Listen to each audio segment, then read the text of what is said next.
The entire diner fell silent the moment the old man hit the floor. It happened so fast that no one had time to breathe, let alone react. The slap echoed off the chrome walls, bouncing between the booths like a gunshot. Coffee cups rattled. A waitress let out a small scream. And 81-year-old Walter Grayson, a Vietnam veteran who everyone in town respected, lay trembling on the tiles, one hand pressed to his cheek. No one expected that morning to turn into a nightmare. No one expected cruelty to walk in wearing a leather jacket. But most of all, no one expected who would walk in next. Walter came to Marty's diner every single morning. Same booth, same coffee, same gentle smile. People said he carried sadness in his eyes, but kindness in everything else. After losing his wife, he found comfort in quiet mornings and simple conversations. But this morning wasn't like the others. A stranger pushed into the diner, tall, tattooed, angry-looking. His name was Damon Briggs, and trouble followed him like a shadow. He paced around, muttering curses, kicking a chair out of his way. Walter simply looked up and said softly, "Son, you all right? You look troubled." But Damon didn't want kindness. He wanted someone to hurt. "Mind your business, old man," he snapped. Walter lowered his eyes respectfully. Didn't mean any harm, but Damon wanted a fight. He stormed toward Walter's booth, grabbed him by the collar, and hissed, "I said, mind your business." The diner froze. No one moved. No one trusted themselves to step in. And then, slap, Walter fell sideways off the seat, crashing onto the floor. A collective gasp filled the room. The waitress, Emily Carter, rushed toward him, kneeling beside his shaking body.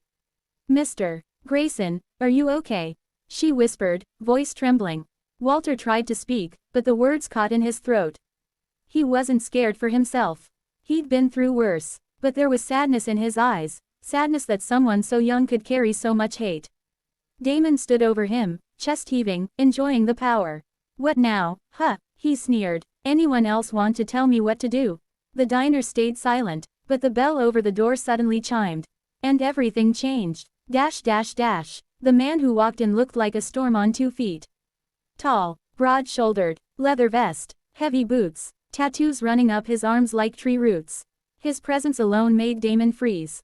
Behind him walked 6 riders. Their jackets all bore the same emblem: Hell's Angels, Rogue River Chapter. And at the front stood the man who mattered most. Michael Grayson, Walter's son, a man everyone thought had left town years ago for good.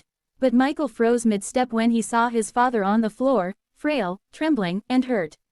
His jaw locked, his eyes went cold, and something inside him snapped. "Dad," he whispered, voice cracking as he rushed forward. Walter tried to smile. "Michael, you came home." Michael knelt, lifting his father gently. His voice shook with emotion, not fear, but boiling, violent anger held back by the thinnest thread. "What happened?" he asked the room. No one spoke. Emily pointed at Damon, who suddenly looked nothing like the fearless thug from 2 minutes earlier. Michael stood up slowly, turning to face him. The diner seemed to shrink around them. "You hit my father," he said quietly. Damon swallowed hard. He started it. Walter shook his head. "Leave it, Michael, it's all right." But Michael wasn't listening anymore. Behind him, his riders fanned out, blocking exits, their boots thudding against the floor. The air filled with the scent of leather and exhaust, like justice roaring to life. Michael stepped closer, eyes locked on Damon. "You laid your hands on an 81-year-old veteran," he said, voice steady, "a man who fought so you could have freedom. And you slapped him." Damon backed away, trying to find space, trying to find an escape. "Look, man, I didn't know he was your dad." "That's the problem," Michael cut in. "You don't need a reason to respect the elderly.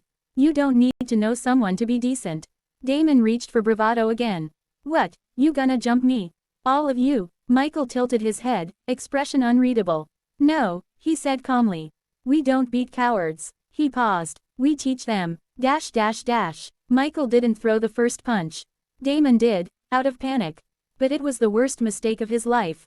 Michael dodged effortlessly and delivered one clean, powerful blow to Damon's chest that sent him stumbling across the diner. The bikers didn't touch him. Michael didn't allow it. "Stand up," Michael ordered. Damon tried, failed, tried again, failed again. Every time he rose, Michael stopped him with a single, controlled strike, never excessive, never cruel, just enough to teach him humility. Enough to teach him respect. By the end, Damon was on his knees, panting, tears mixing with sweat.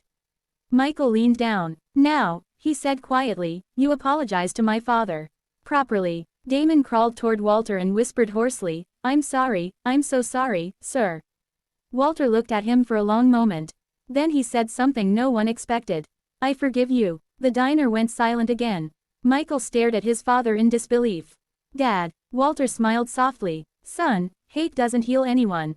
Michael swallowed hard. Then he gently lifted his father back into the booth. The police arrived minutes later, called by Emily. Damon didn't resist. His eyes were swollen, but it wasn't the punches that broke him, it was the old man's forgiveness. As they led him out, he turned back to Walter. I'll do better, I promise, he whispered. Walter nodded. Michael sat beside his father, taking his hand. I should have come home sooner. Walter squeezed his fingers. You came when I needed you most. Emily brought over fresh coffee for both of them. The diner buzzed quietly, the tension replaced by warmth and relief. One of the Hells Angels leaned against the booth and grinned. Mr. Grayson, you raised one hell of a son. Walter chuckled. He raised himself. I just prayed for him. Michael looked at his father with misty eyes. And your prayers saved me more times than you know. That day became a legend in town. Not because a biker gang walked into a diner. Not because a thug was humbled. But because an old man, fragile, wounded, wronged, chose forgiveness over anger.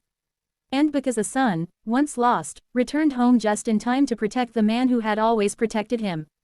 It reminded everyone that strength isn't in fists, but in love, loyalty, and the courage to stand for what's right. And sometimes, the greatest warriors are the ones who choose peace even when they've tasted pain.